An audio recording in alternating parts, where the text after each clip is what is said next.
Oi, boa noite. Estamos hoje aqui reunidos para apresentar o Seminário de Filosofia do Direito, o qual iremos abordar mais especificadamente a teoria pura do direito e os aspectos levantados por Hans Kelsen. Meu nome é Vitória Cadete e eu vou iniciar o trabalho falando um pouco sobre tal obra. Antes de mais nada, é imprescindível que a gente ressalte que o principal objetivo do autor no processo de construção dessa teoria foi buscar a independência científica do direito, estabelecendo que o método e o objeto da ciência jurídica deveria ser voltado apenas às normas. Diante disso, Kelsen ele visa proporcionar objetividade, autonomia e neutralidade ao direito, sendo seu principal propósito criar uma ideologia que impusesse o direito como ciência autônoma, para que não continuasse sendo abordado pelas correntes sociológicas e filosóficas.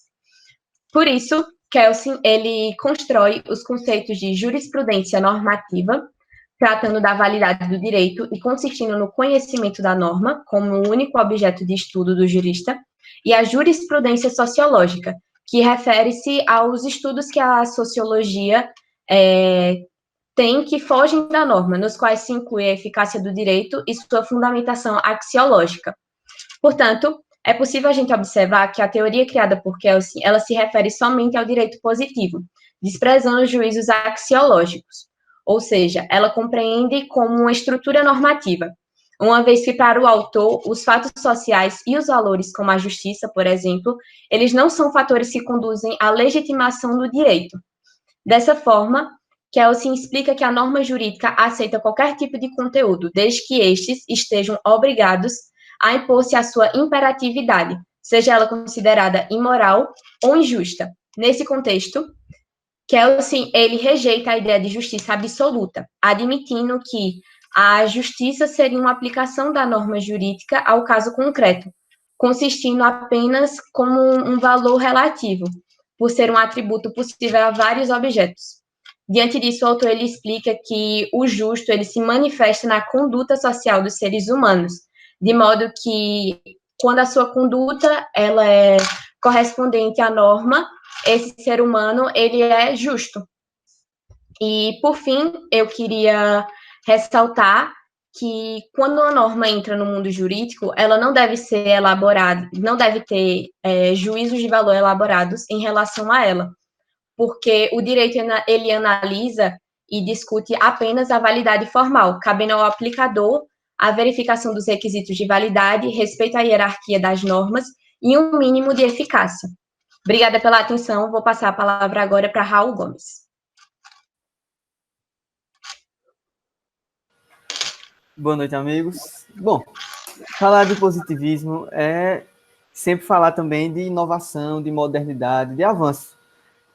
Já daquele positivismo de Comte, aquele positivismo clássico que a gente já é acostumado a estudar. E no positivismo jurídico não é diferente. Os precursores do positivismo jurídico buscaram também essa mesma sistematização do direito, essa inovação, essa modernidade e esse avanço. Buscaram sempre a ciência para ajudar na aplicação do direito. E aí a gente sabe que, desde os princípios, a gente nunca teve muita organização formal das leis, dos códigos. Então, a gente sabe que teve tentativas, sim, obviamente, mas não existia uma universalização dessa organização. E a partir do positivismo jurídico, foi que eles conseguiram fazer isso. Junto também de uma época que surgia também o constitucionalismo. Então, surgia aquele movimento de que era preciso uma constituição nos países, nas nações, que assegurassem os direitos e que possibilitasse maior segurança para a vida das pessoas, para regular melhor a vida social. E aí o positivismo jurídico vem também nessa mesma onda de organização e de universalizar e colocar principalmente, eu acho que esse é o ponto que vale a gente destacar, e Vitória já falou sobre isso, colocar principalmente o direito acima das demais ciências na hora de analisar os fatos. Por isso a gente tem aí a neutralidade epistemológica e axiológica, que é você deixar mais de lado aquela questão da sociologia, da filosofia, e os positivistas acreditavam que isso seria algo nocivo, né, na hora de estudar o objeto, estudar determinada situação, porque ele estaria deixando de se ater ao fato, o que realmente aconteceu, e a lei, que é soberana, e coisas de fora, alheias ao fato, poderiam influenciar, e quando influenciam, na visão dos positivistas, não é justo e não cabe nesse processo. E aí, por isso, a gente também tem a autonomia da ciência jurídica, que Vitória já muito bem falou, e a separação entre direito e moral, que eu acho que fica melhor da gente falar no debate, fica melhor da gente discutir isso mais tarde. Bom, agora eu vou passar a palavra, e é isso. Deixa eu só ligar a câmera. Pronto. Opa, boa noite, meu nome é Nivaldo e hoje eu vou destrinchar sobre o que é pirâmide normativa, ou pirâmide de Kelsen, como alguns conhecem.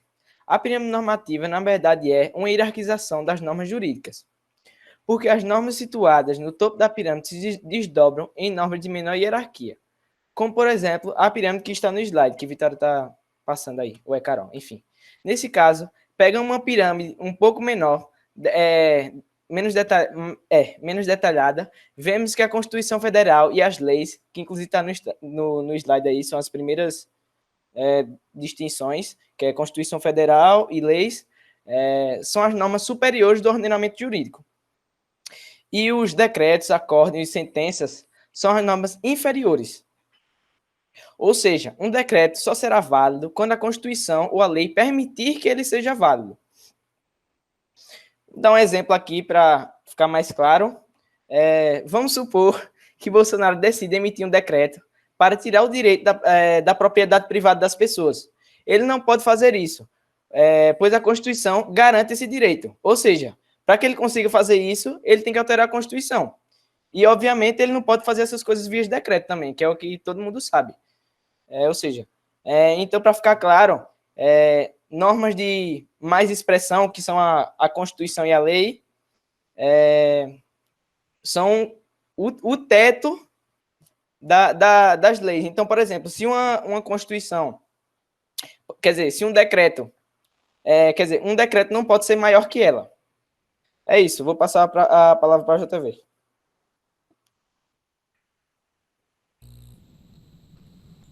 Boa noite a todos, boa noite a professora e aos amigos que estão vendo o nosso debate, a nossa apresentação. Como o Nivaldo já falou sobre a pirâmide de Kelsen, a hierarquização das normas, Kelsen analisa nos modelos da ciência da natureza em relações de causa e efeito, cujo princípio é de causalidade, em que os cientistas formulam leis gerais para a transmissão do conhecimento e assegurar a hipótese da previsibilidade de ocorrência dos fatos, ou dos eventos, como já foi citado.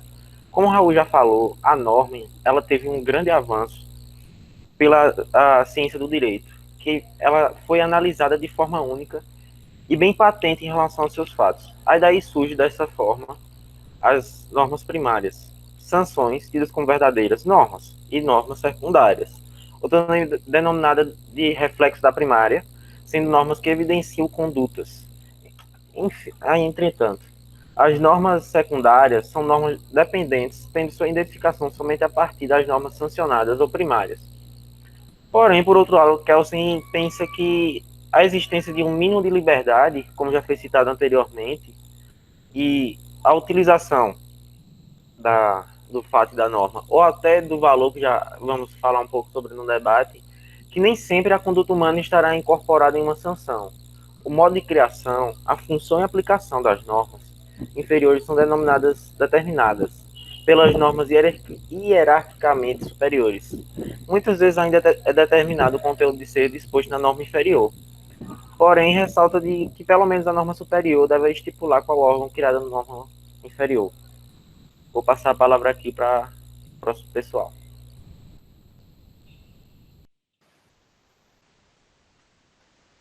Boa noite, professora Dávila e todos que estão assistindo. Quando a gente fala de validade da norma, Hans Kelsen entende que o que fundamenta a validade de uma norma é outra norma imediatamente superior. E assim por diante, até chegar à Constituição. Como a Constituição é a última, né, das normas hierárquicas, ela indaga sobre o seu fundamento de validade, ou seja, ela é como se fosse o exemplo, sabe? A única forma de resolver esse problema é considerarmos que existe uma norma pressuposta. A norma fundamental tem um conteúdo, que apenas impõe o dever de obedecer à Constituição.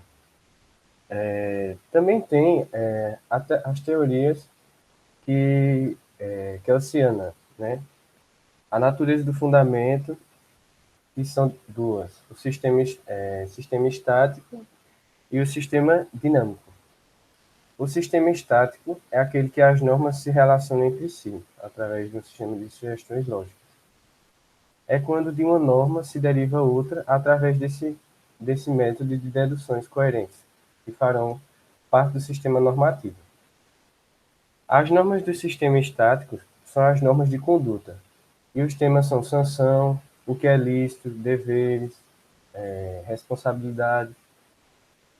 Um exemplo de sistema estático são as normas morais, né, que a gente tem na nossa sociedade. O sistema dinâmico companhão, ele deriva, na verdade, de outras delegações de poder. Assim, uma norma só pode ser válida se o sujeito que a criou possui competência legítima. Se ele não tiver competência, ele não pode validar aquela norma. Para isso, precisa de procedimentos regulares. O ordenamento jurídico que Kelsen fala é dinâmico em sua composição e dentro de uma cadeia de autorizações. Todo sistema jurídico, para Kelsen, é dinâmico. Já o sistema estático, peculiar de conjuntos morais, é constituído de operações mentais e de deduções, né? O campo moral é formado apenas por normas de conduta, no qual deriva de deduções lógicas, como eu já falei antes. E é um ambiente normativo jurídico, que precisa de normas de competência, que faça com que outras normas possam ser criadas.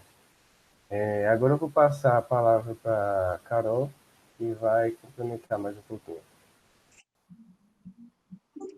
Boa noite. Irei complementar a fala de Diogo, falando mais um pouco sobre a validade e a eficácia das normas. Para a gente entender esse assunto, a gente tem que compreender que a eficácia de toda a ordem jurídica é uma condição necessária à validade de cada norma da ordem. E a gente pode analisar isto pelo fato de que, se existe um conjunto efetivo de normas em vigor numa sociedade específica, não assegura a ideia que haja um conjunto de leis válidas na mesma sociedade. Por isso que Kelsen afirma que a eficácia é uma condição necessária à validade de uma ordem jurídica. Isso significa que só podemos pressupor ordens efetivas de normas como ordens válidas. E para que uma norma jurídica perca sua validade, toda norma jurídica ao qual pertence essa validade deve perder sua eficácia. Por exemplo, não há sentido em um jurista analisar as leis de um regime anterior. Resumindo, não pode se ter validade sem eficácia, mas é extremamente possível ter eficácia sem validade. Agora que conseguimos compreender mais um pouco sobre as principais características e o conceito da teoria kelseniana, eu acho que seria viável para todos nós do grupo e para um maior compreendimento desse assunto, a gente tentar encaixar esse conceito num contexto histórico, principalmente no contexto histórico em que se foi criado essas normas. E para isso iremos utilizar um assunto que é de extrema importância, ser discutido até hoje em dia, que seria o nazismo em si. Mas para a gente chegar até esse assunto, eu acho também muito importante para a gente tentar entender um pouco mais sobre a biografia de Kelsen, de Hans Kelsen. Para a gente entender, precisamos primeiramente falar sobre como o Hans Kelsen foi um dos produtores mais profícios do seu tempo, e ele publicou cerca de 400 livros e artigos, com destaque para a teoria pura do direito, que foi o que utilizamos para se basear hoje. Kelsen nasceu em Praga, numa família judaica, e com 3 anos se mudou justamente com a sua família para Viena. Foi assim que ele estudou Direito na Universidade de Viena, recebendo seu título de doutor. Em 1912, Helsen se casou e teve 2 filhas. Em 1919, ele se tornou professor de Direito Público na Universidade de Viena. Ele é considerado também o principal representante da chamada Escola Normativista do Direito. De família judaica, Kelsen trocou de religião algumas vezes na sua vida, porém, no final da sua vida, Helsen voltou ao judaísmo e tornou-se um defensor do Estado de Israel. A perseguição de Helsen pelo nazismo deu-se inicialmente em razão às suas ligações com a social-democracia, e não por sua condição de judeu. Posteriormente, ele foi afastado também por essa condição, mas sua fuga para a Alemanha foi curiosamente facilitada por um servidor da Universidade de Colônia, que era membro do Partido Nazista, mas simpatizava com Kelsen. E ele se radicou após sair da Alemanha, na Suíça, e depois seguiu para os Estados Unidos, onde viveu até sua morte.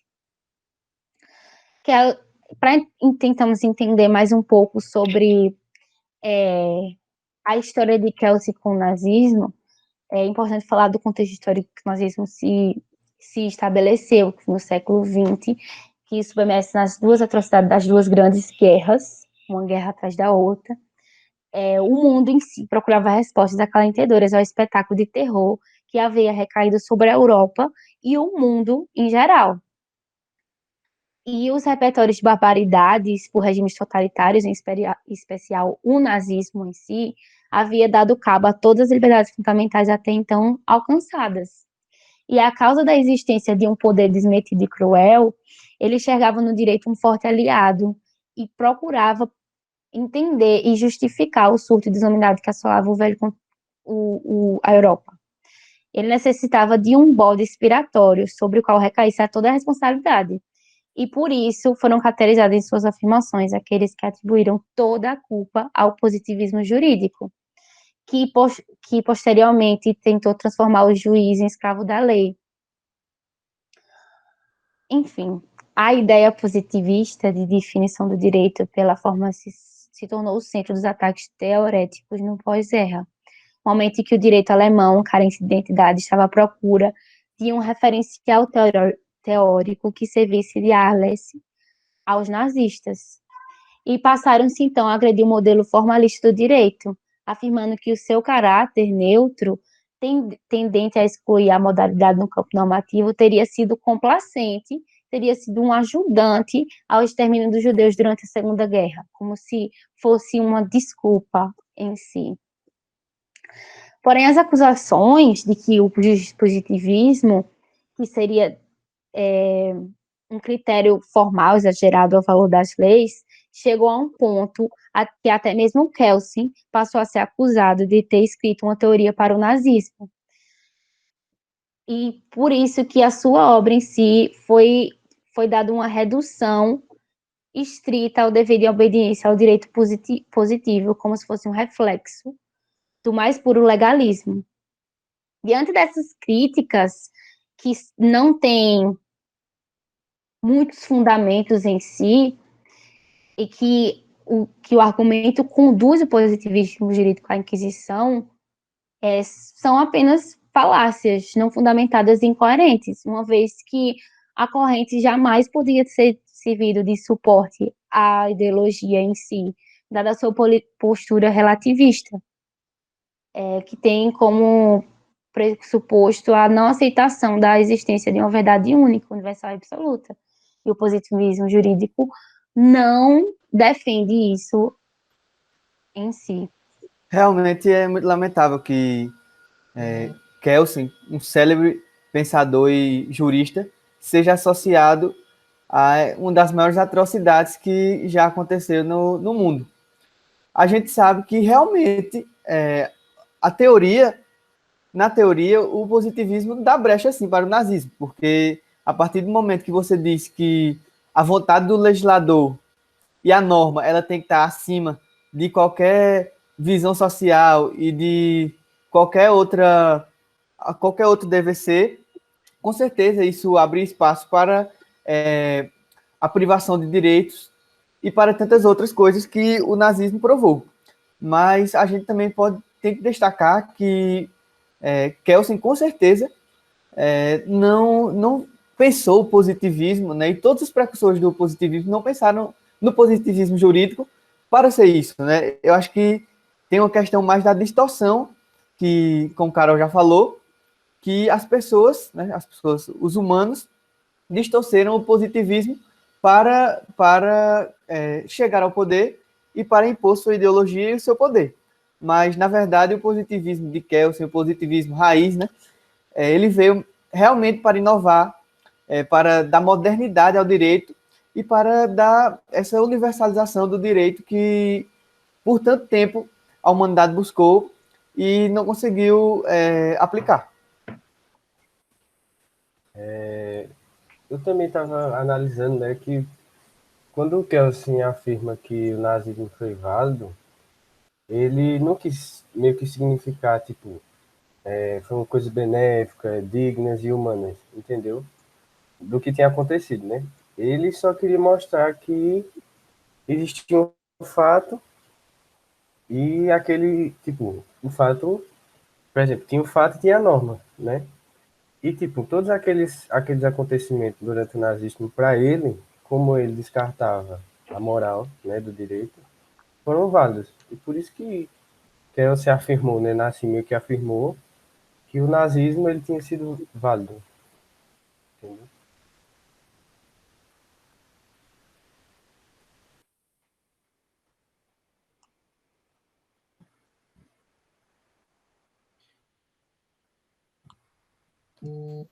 Mais alguém quer contribuir, complementar?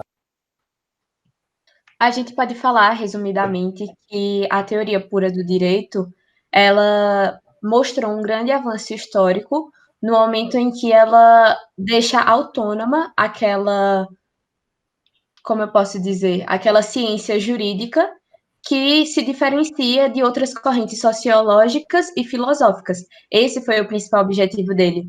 Mas no momento que ele rejeita a justiça e outros valores morais, ele peca na sua teoria e nesse momento a gente pode falar que ele elimina o dualismo do âmbito jurídico, porque ele iguala o Estado ao direito, onde, segundo o autor, o Estado ele seria uma personificação de uma conduta social.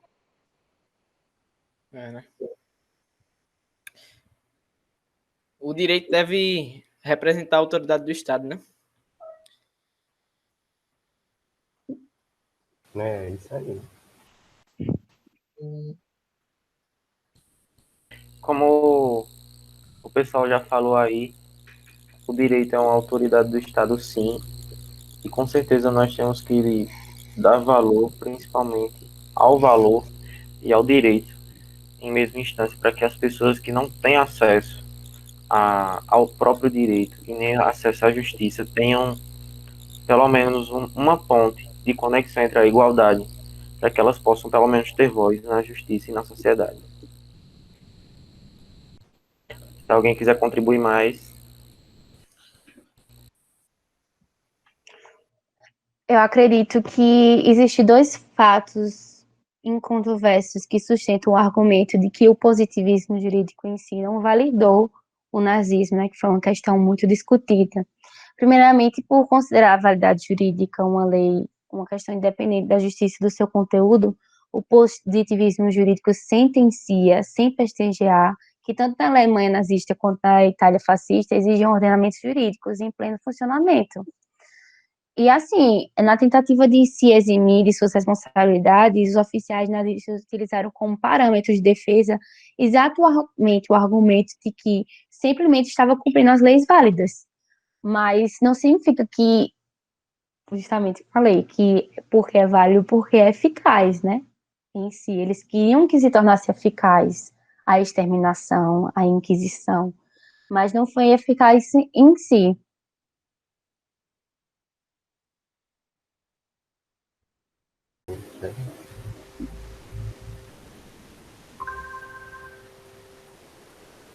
Ainda sobre o tema discutido, é imprescindível a gente ressaltar que talvez o maior injustiçado em toda essa história seja Hans Kelsen, porque por ele ser descendente de família judia, o próprio foi vítima da perseguição nazista e se refugiou nos Estados Unidos.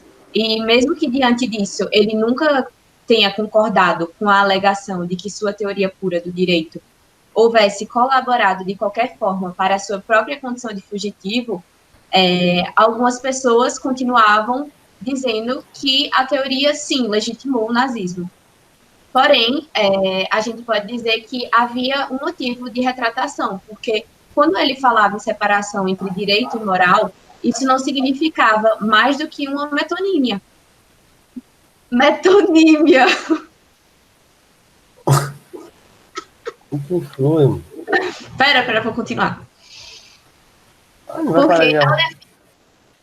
Porque ao defender não ser tarefa da ciência jurídica justificar ou legitimar o direito a partir dos valores morais absolutos, Kelsen apenas demonstrou estar ciente de que a existência de sistemas jurídicos extremamente injustos constitui razão ainda mais forte para o teórico colocar em suspenso as suas reações emotivas mais imediatas, a fim de que, antes de propor soluções práticas ou razoáveis ao problema, ele possa reconhecer a realidade injusta tal como ela apresenta. Portanto, é possível a gente afirmar que o teórico Hans Kelsen, ele separa e distingue direito e moral, porém não desvincula nem desrelaciona essas duas correntes, porque o que ele teorizou, distintamente de outros teóricos, é o fato do direito ele ser valorado somente de modo relativo, e não de modo absoluto pela moral, pois há vários sistemas morais em cada nação ou etnia. O que é repelido por Hans Kelsen é a existência de uma moral absoluta, que, segundo ele, é incompreensível pelo ser humano. Por isso que, quando Kelsen ele afirma que o nazismo foi válido, ele não quer dizer que o nazismo praticou coisas benéficas, dignas ou humanas, mas sim que existiu e ocorreu. Do ponto de vista que a legitimidade, mesmo que esse governo tenha iniciado a partir de um golpe, como a gente sabe, a gente pode dizer que o regime nazista ele foi válido, tanto que o mesmo só pode ser julgado e punido devido aos atos e fatos válidos. Por isso, Kelsen ele foi seu ponto de vista na teoria pura do direito e não se reduziu, não reduziu o direito às normas friamente ou rigidamente, sendo na realidade a favor da elevação da própria jurisprudência.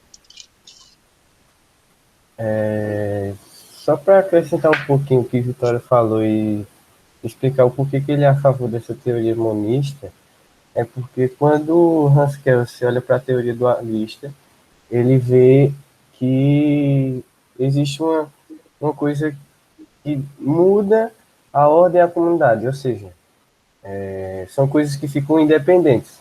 E quando ele fala dessa teoria monista, a ordem e a comunidade, elas se tornam coisas juntas, mais unidas.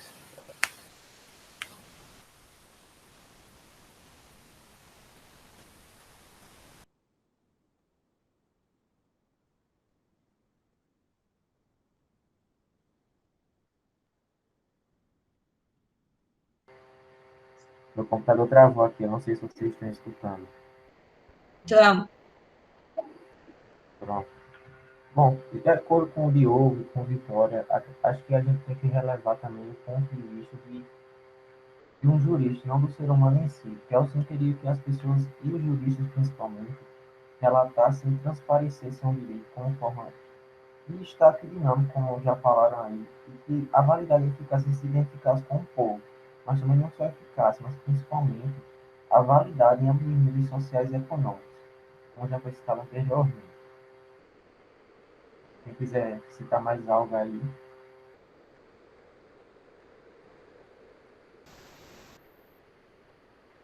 agora que todos já fizeram seus posicionamentos, chega ao fim esse seminário de filosofia e o nosso debate.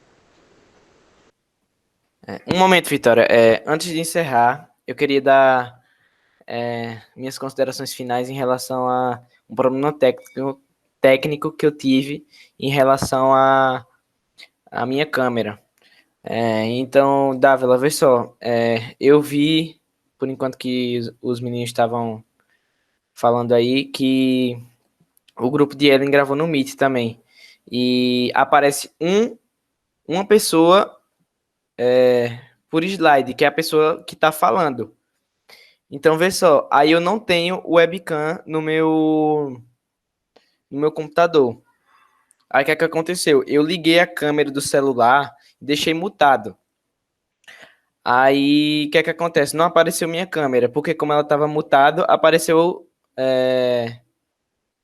minha foto, que era obviamente quem estava falando. Então, assim, que é a primeira gravação da gente no Meet, todas as outras a gente fez no Zoom, a gente pensou que ia ser as câmeras todas ligadas. Mas não, quando liga o slide só fica uma câmera por vez.